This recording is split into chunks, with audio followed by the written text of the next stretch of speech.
हाय दोस्तों, आज आपको दोस्तों हम पढ़ाएंगे क्लास 10 में पहला पार्ट जिसे कहा था रासायनिक अभिक्रिया एवं समीकरण। पहले हम आपको साइंस की परिभाषा बताते हैं। साइंस की परिभाषा विज्ञान। विज्ञान दो शब्दों से मिलकर बना है, विधन ज्ञान। विधन ज्ञान, वी का मतलब होता है विशेष और ज्ञान का मतलब तो जानते, जो विशेष प्रकार का ज्ञान प्राप्त किया जाए। इसकी परिभाषा होती है, इसके अंतर्गत सुसंगठित सुव्यवस्थित क्रमबद्ध ज्ञान को जो प्राप्त करते हैं उसे हम विज्ञान कहते हैं। अब आती है इस टॉपिक की पहली हेडिंग, रासायनिक अभिक्रिया किसे कहते हैं। रासायनिक अभिक्रिया दो या दो से अधिक पदार्थ मिलकर, दो या दो से अधिक पदार्थ मिलकर एक या एक से अधिक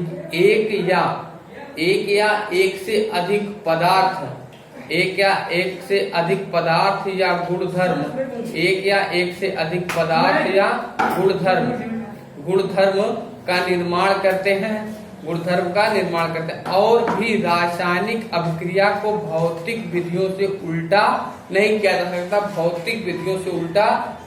जा सकता, जैसे वाष्पीकरण और ऊर्ध्वापातन। अब इसकी परिभाषा देखो दोस्तों, तो दोस्तों यह है रासायनिक अभिक्रिया, दो या दो से अधिक पदार्थ मिलकर एक या एक से अधिक नए पदार्थ व नए गुणधर्म का निर्माण करते हैं, जैसे हाइड्रोजन और जल दोनों मिलकर एक जल का निर्माण करते हैं। जैसे में आता है, किसी रासायनिक अभिक्रिया को भौतिक विधियों से उल्टा नहीं किया जा सकता है, जैसे वाष्पीकरण और ऊर्ध्वापातन। जैसे रासायनिक अभिक्रिया और ऊर्ध्वापातन इस प्रकार से होता है। और सब कुछ ऐसी प्रक्रियाएं हुआ करती हैं जो इसे दो भागों में बांट दिया गया, जैसे रासायनिक अभिक्रिया में शामिल होना और दैनिक जीवन में होने वाली रासायनिक अभिक्रियाएं क्या है। ठीक दोस्तों, अब इसे स्क्रीनशॉट फोटो ले लो।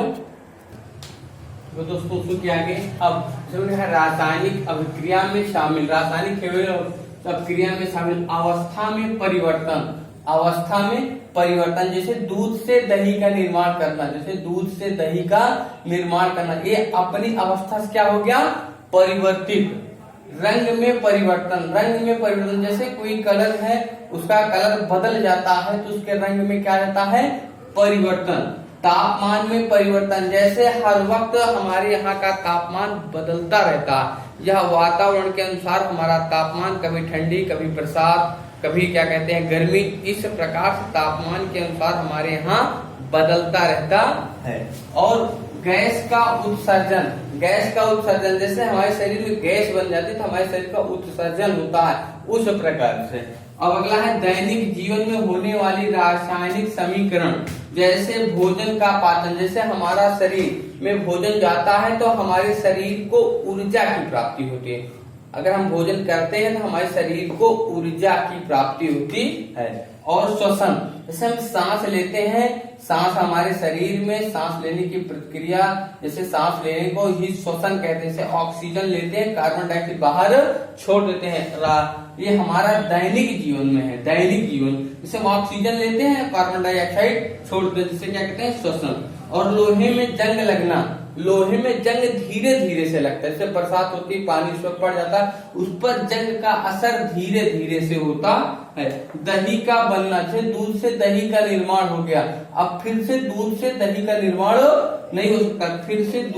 दही का निर्माण नहीं हो सकता, ऐसा माना जाता है। ठीक दोस्तों, अब इसके साथ फोटो लो तो आगे बताएं। हाँ दोस्तों, अब अगली हेडिंग है अभिकारक किसे कहते हैं। अभिकारक ऐसे पदार्थ जो किसी रासायनिक अभिक्रिया में भाग या हिस्सा लेते हैं। किसी रासायनिक अभिक्रिया में भाग या हिस्सा लेते हैं तो उसे हम सब लोग क्या कहते हैं, अभिकारक। जैसे ऐसे उत्पाद हुआ करते हैं, ऐसे पदार्थ जिनका निर्माण रासायनिक अभिक्रिया में होता है, ऐसे पदार्थ जिसका अभिकारक या उत्पाद जो होता है अभिक्रिया में होता है, जैसे जल। जैसे जल। अब जल की बात ये आती है, जल की बात ये आती है, जैसे किसी रासायनिक पदार्थ को रासायनिक अभिक्रिया में भाग व हिस्सा लेते हैं, उसे अभिकारक कहते हैं और वह उत्पाद के रूप में प्राप्त होता है। जैसे हाइड्रोजन और ऑक्सीजन मिलकर जल का निर्माण कर देते हैं। इस प्रकार से कोई एक अभिकारक या उत्पाद के रूप में हमें प्राप्त हो जाता है। ठीक दोस्तों, अब इसकी हम परिभाषा लिखते हैं। देखो दोस्तों, ये है अभिकारक ऐसे पदार्थ हैं जो रासायनिक अभिक्रिया में भाग लेते हैं या हिस्सा लेते हैं। जैसे उत्पाद के रूप में हमें प्राप्त हुआ ऐसे पदार्थ जिनका निर्माण रासायनिक अभिक्रिया में होता है, जैसे जल H2, जैसे इसके साथ हाइड्रोजन और ऑक्सीजन, दो पदार्थ मिलकर किसका निर्माण कर रहे हैं? जल का, H2O, ये जल का निर्माण कर देते हैं। इस प्रकार से होता है बच्चों। अभिकारक ऐसे पदार्थ होते हैं जो रासायनिक अभिक्रिया में भाग या हिस्सा लेते हैं।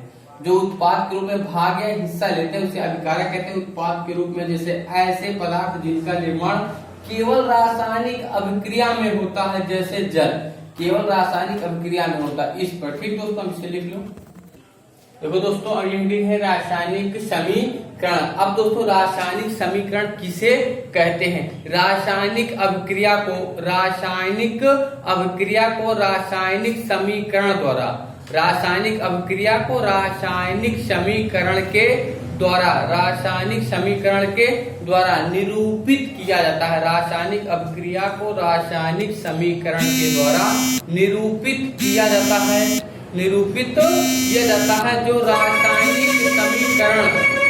रासायनिक समीकरण या अभिकारकों में, जो रासायनिक समीकरण या उत्पादों में पदार्थ के प्रतीकों को सूत्र के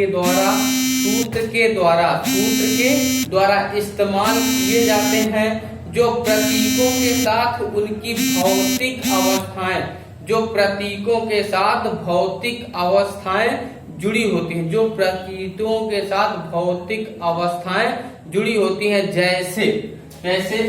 देखो बेटा, जैसे मैग्नीशियम प्लस ऑक्सीजन, मैग्नीशियम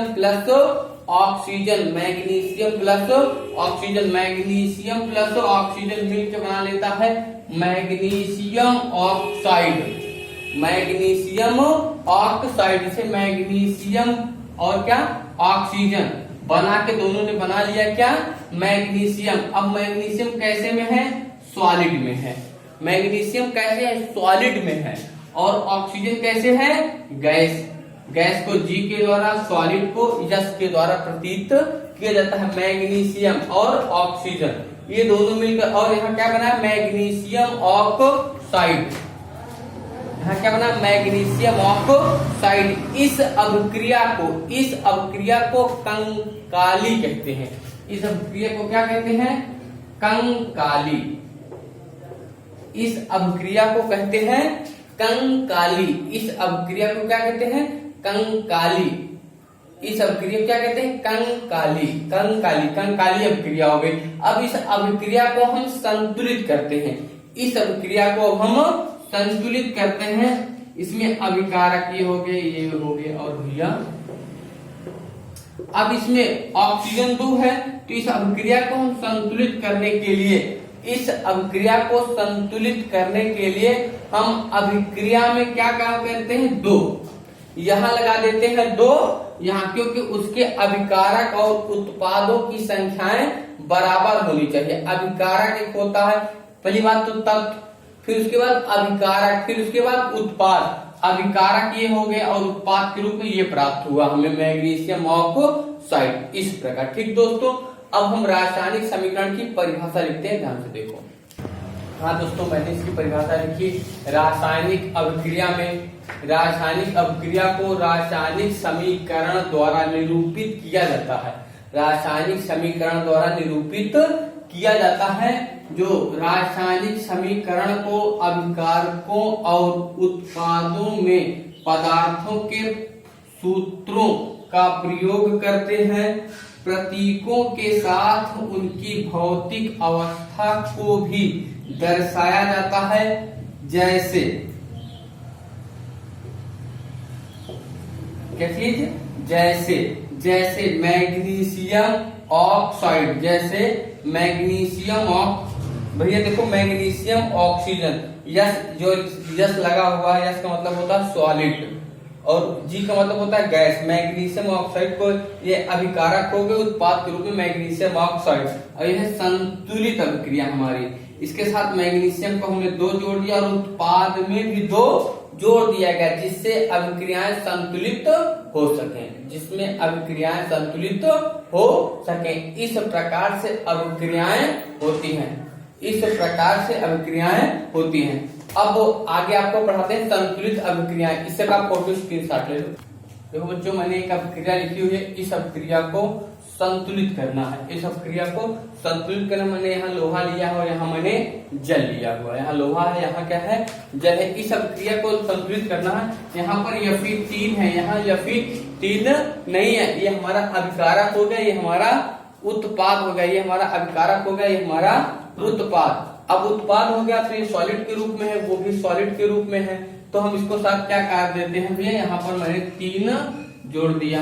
अब 4 दूना 8, हाइड्रोजन की भी संख्याएं जाता है, हाइड्रोजन की भी संख्याएं ज्यादा है। जब हाइड्रोजन की संख्याएं ज्यादा है तो ये 4 हो गए, 4 दूना 8, 2 लगा दे, 2 से गुणा हो जाएगा तो इसकी संख्याएं बढ़ जाएंगी। इस प्रकार से जो अभिकार, जितने हमारे अभिकारक होंगे उतने ही हमारे उत्पादों की संख्या होगी। जिस तरफ जितने हमारे अभिकारक होंगे उस तरफ हमारे उत्पादों की संख्याएं होंगी। जो तत्व होंगे उन तत्वों की संख्या और अभिकारक की संख्या, उत्पादों की संख्याएं बराबर होंगी, तभी हमारा संतुलित अभिक्रिया होगी। अगर संतुलित अभिक्रिया नहीं होगी तो इस प्रकार से। और जैसे इस अभिक्रिया को संतुलित करने के लिए हम क्या चीज करते हैं? जैसे आपने एक चीज पढ़ा होगा कक्षा 9 में, जैसे आपने एक चीज कक्षा 9 में पढ़ा होगा, जैसे द्रव्यमान, जैसे द्रव्यमान का संरक्षण, जैसे आपने हाई 9 में इसके पहले पढ़ चुके होंगे द्रव्यमान संरक्षण का नियम। अब यह नियम क्या कहता है? यह नियम क्या कहता है? ये कहता है किसी भी रासायनिक अभिक्रिया में, किसी भी रासायनिक अभिक्रिया में ना तो द्रव्यमान का निर्माण होता है और ना ही विनाश होता है। आप पिछली कक्षा में 9 में इसे पढ़ चुके हैं, द्रव्यमान संरक्षण का नियम।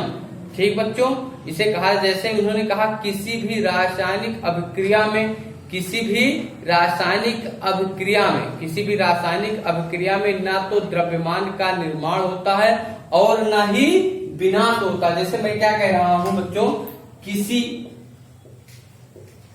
भी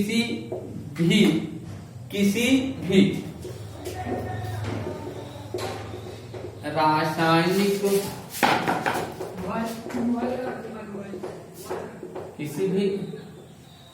किसी भी रासायनिक में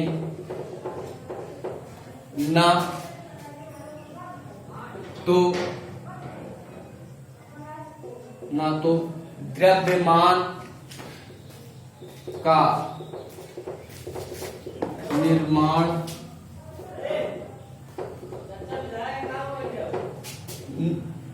का निर्माण होता है और ना ही विनाश होता है, और ना उसे निर्माण किया जा सकता है ना तो उसका विनाश किया जा सकता है। बात आई समझ? अब इसका दूसरा नियम बता दें, ये नोट कर लो, नोट कॉपी में। देखो दोस्तों, अगली हेडिंग है निष्कर्ष। निष्कर्ष, रासायनिक अभिक्रिया के पहले, रासायनिक अभिक्रिया के पहले उसके अभिकारक, उस रासायनिक अभिक्रिया के पहले उसके अभिकारक या उत्पाद प्रत्येक पदार्थ के परमाणुओं के संख्या के बराबर होता है।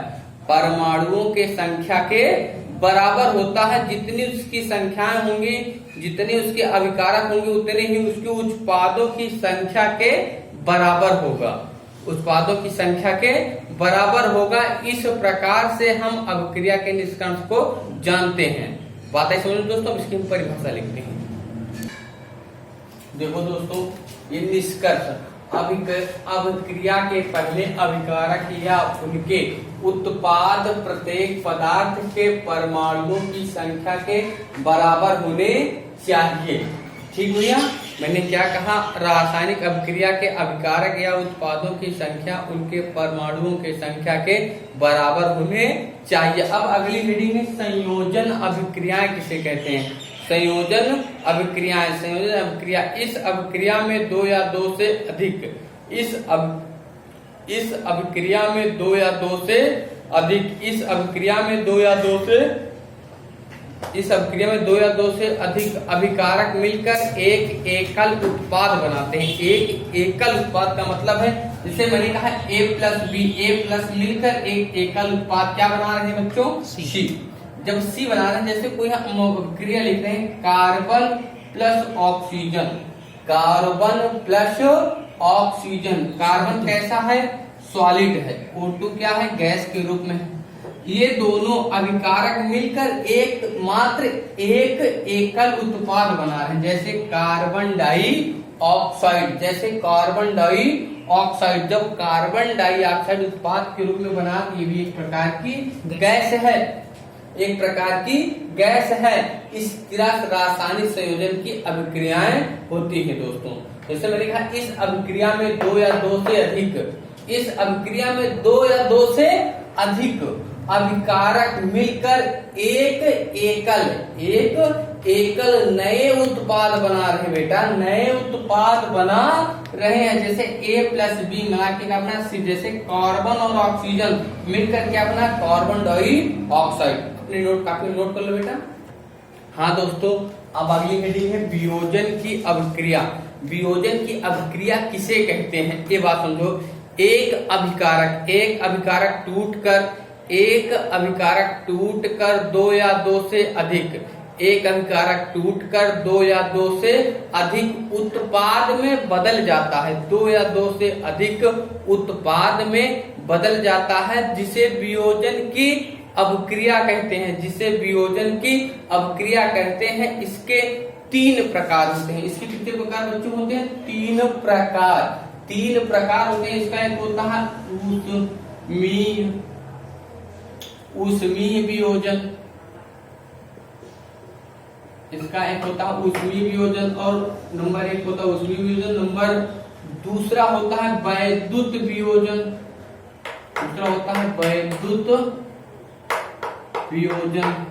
और इसका तीसरा पॉइंट होता है प्रकाशीय वियोजन।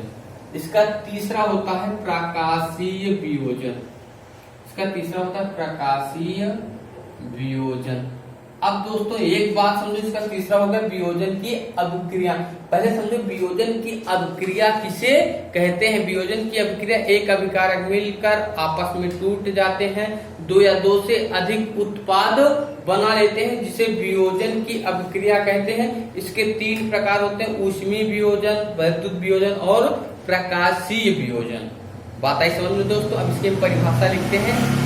ठीक दोस्तों, अब इसकी परिभाषा देखो दोस्तों, मैंने इसकी परिभाषा लिखी है। वियोजन की अभिक्रिया, एक अभिकारक टूटकर दो या दो से अधिक उत्पाद में बदल जाते हैं, जिसे क्या कहते हैं? वियोजन की अभिक्रिया। जैसे एक उत्पाद था, एक हमारे पास, ये मैंने क्या लिया है, ये क्या हमारा है, और यह दो आयनों में टूट गया, A प्लस बी, यह दो आयनों में टूट गया। इसके तीन प्रकार होते हैं, ऊष्मीय वियोजन, विद्युत वियोजन, प्रकाशीय वियोजन। इसके तीन प्रकार होते हैं। जैसे मैंने एक प्रकार लिखा हुआ है, क्या कहते हैं इसका? ऊष्मीय वियोजन। अभिकारक ऊष्मा गर्मी द्वारा किया जाता है जो वियोजन, जो हमारा ऊष्मीय वियोजन कहता है। जैसे कैल्शियम ऑक्साइड को ऊष्मा की गर्मी में धूप की उपस्थित में जब मैंने अभिक्रिया करवाई ऊष्मा में, तो यह calcium oxide plus carbon dioxide के रूप में बदल जाता है। तब वह कार्बन डाइऑक्साइड के रूप में बदल जाता है जब हम ऊष्मा की गर्मी में अभिक्रिया कराते हैं। धूप में जब हम अभिक्रिया कराते हैं तो वह अभिक्रिया के रूप में बदल जाते हैं। और दूसरा है वैद्युत वियोजन किसे कहते हैं, क्या कहते हैं, वैद्युत वियोजन। वैद्युत द्वारा प्रकाशित होने के कारण, वैद्युत के द्वारा प्रकाशित होने वाला वियोजन जो प्रकाश की उपस्थिति में, किसकी उपस्थिति में, प्रकाश की उपस्थिति में, जब हम प्रकाश की उपस्थिति में कराते हैं वैद्युत, यहां हो जाएगी वैद्युत धारा। ये वैद्युत धारा की उपस्थिति में, वैद्युत धारा के उपस्थिति में मैंने जैसे लिया जल, जल लिया तो H2, ये तो सॉलिड, ये तो हमारा लिक्विड के रूप में था, यह हो जाएगा।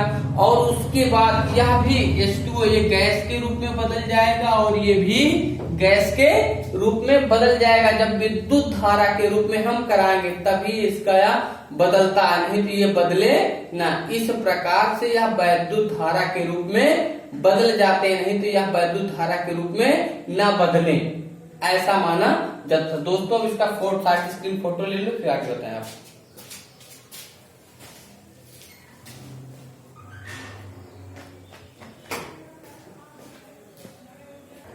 देखो बच्चों, अगली है प्रकाशीय वियोजन किसे कहते हैं। यह सूर्य के प्रकाश की उपस्थिति में, यह सूर्य की उपस्थिति या सूर्य के प्रकाश की उपस्थिति में होने वाला वियोजन प्रकाशीय वियोजन कहलाता है। जैसे मैं कह रहा हूं दोस्तों, देखो मैं लिख रहा हूं सूर्य के प्रकाश, सूर्य के प्रकाश की, सूर्य के प्रकाश में उपस्थित, सूर्य के प्रकाश में उपस्थित में होने वाला वियोजन, जैसे इसके साथ हम ले लेते हैं एल्युमिनियम क्लोराइड। एल्युमिनियम क्लोराइड ये सॉलिड के रूप में है, यहाँ सॉलिड के रूप में है, और उसके बाद प्रकाशी, उसको जब सॉलिड के रूप में है तो ये बदल गया aluminium plus chlorine. Aluminium plus chloride में जब बदल गया तब यह सॉलिड के रूप में था, तो एल्युमिनियम हो जाएगा सॉलिड के रूप में, क्लोरीन हो जाएगी हमारी गैस के रूप में, क्लोरीन हो जाएगी हमारी गैस के रूप में। इसका प्रयोग फोटोग्राफिक प्लेट में किया जाता है। ये पेपर में अब की बार आया था बच्चों, बहुत इंपॉर्टेंट है, इसे बहुत आस्ते से पढ़ो, ये बहुत इंपॉर्टेंट है, क्योंकि सूर्य की प्रकाश संश्लेषण की उपस्थिति में यह वियोजन होता है, जिसमें मैंने क्या लिया, एल्युमिनियम क्लोराइड। प्रकाशी की उपस्थिति